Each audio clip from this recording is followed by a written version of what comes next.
അങ്ങ് ദൂരെ ഒരു ദേശത്ത്.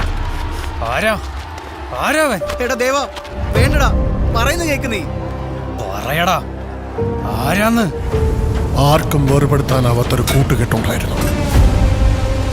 നിനക്ക് വേണ്ടി വേട്ടമൃഗമാകാം, വേട്ടക്കാരനുമാകാം, നിനക്ക് വേണ്ടി മാത്രം.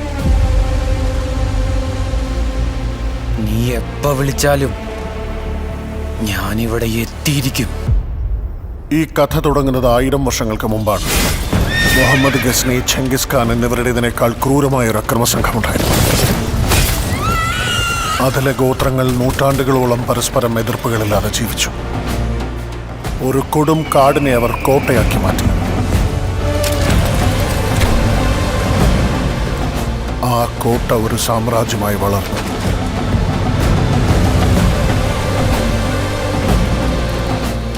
ഇവിടെയും അധികാര കസേരയ്ക്ക് വേണ്ടി ഗൂഢാലോചനകൾ നടന്നു.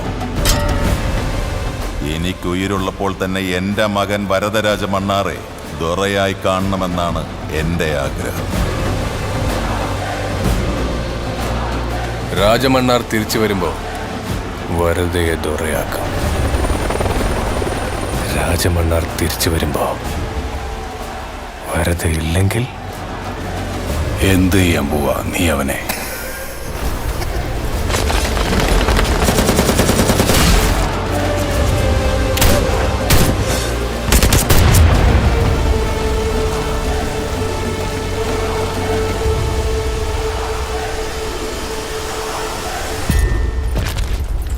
നാരങ് റഷ്യൻ സൈനികരെ കൊണ്ടുവന്നു. ഗുരങ്കാണെങ്കിൽ സെർബിയൻ ആർമിയും കൂടെ കൂട്ടി. ഗേറ്റിൽ ഇന്ന് മാത്രം 700 പുതിയ എൻട്രികൾ നടന്നു. ഇനിയും ആരൊക്കെ, എത്ര പേർ, ഒന്നും അറിയില്ല. പറയണ, നമ്മൾ എത്ര പേരെ കൊണ്ടുവരാൻ പോകുന്ന? അണ്ണ പറയാൻ. ദേവ,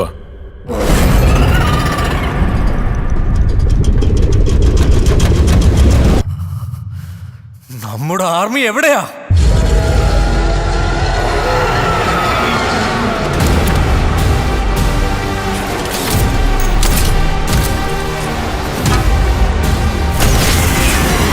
വലിയ കോട്ടകൾ കെട്ടുന്നത് ഭയം കൊണ്ടാണ്.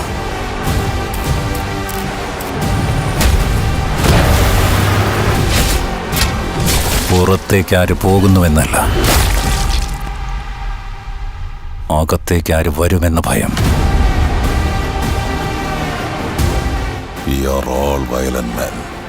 നമ്മുടെ രക്തത്തിൽ തന്നെ വയലൻസ് ഉണ്ട്.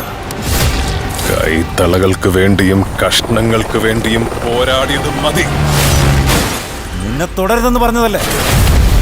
എന്റെ കൺമുന്നിലുള്ളതെല്ലാം നീയും കേട്ടതല്ലേ?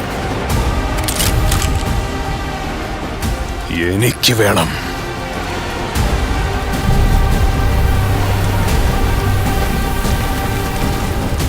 നിന്നെ ആരും തൊടാൻ പാടില്ല. പ്ലീസ്.